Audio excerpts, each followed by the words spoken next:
mask mandates, CNN, and KOLD. It's like a commie trifecta. It's bad. It's not good. I do believe the mayors do have discretion on whether they're going to enforce it or not, or how, or to what degree. So we'll see how that happens, if it happens. Hopefully it doesn't happen. CNN did come down and interview our mayor a few weeks ago, and listen, he did the best he could do. Well, we got to work with. So, I do agree with the sentiment that he said, hey, the mayor said, we cannot be responsible for any individual's activity, any individual's behavior.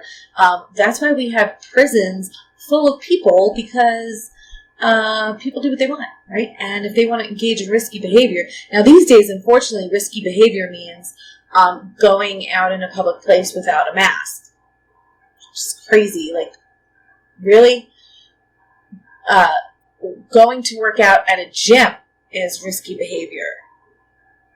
So, it's just really crazy town out there. Everything is crazy.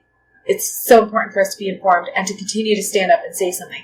It would have been a nice opportunity for the mayor to say something during these interviews. The interviews were both basically the same. Oh, we're not going to mandate the mask. He sounded like Eeyore. It was kind of sad. Sad face.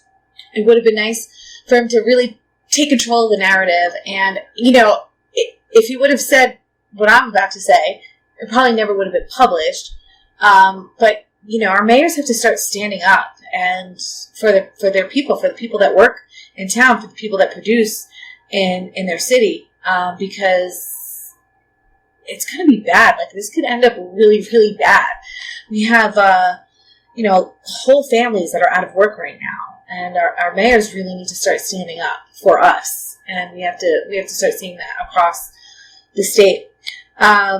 So it would have been a great opportunity for him to say, hey, come on down. Tombstone is open. Come see a historical Birdcage Theater, OK Corral, Boot Hill, go to the courthouse, check out the mine, buy yourself a T-shirt, get yourself a cold treat.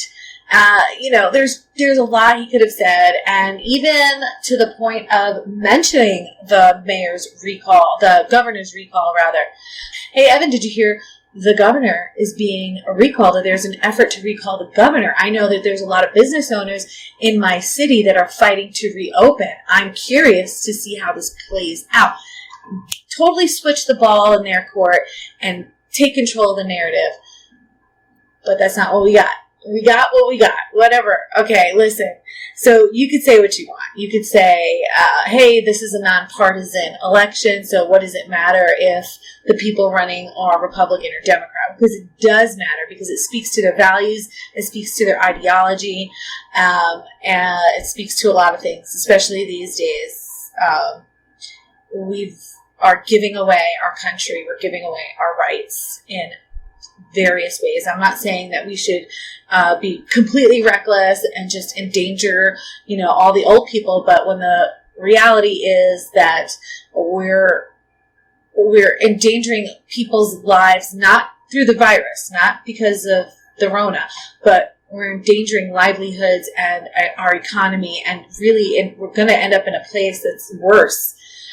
For what? For a virus that affects less than 1% of our state. I mean, we got to get back to work, people. So I'm curious to see what happens with this mask mandate, if it comes down from the state, if the mayor is going to comply, if he's going to enforce it. I think it's really important that we know who is towing these party lines, right? So there's Republican, there's Democrat, there's 4 Democrats in Tombstone. 4 registered Democrats. One of them is the mayor. So I had a friend who said, hey, maybe you should stay away from that topic of Democrat and Republican. I was a Democrat. I voted for Obama once, and then I switched. I was done.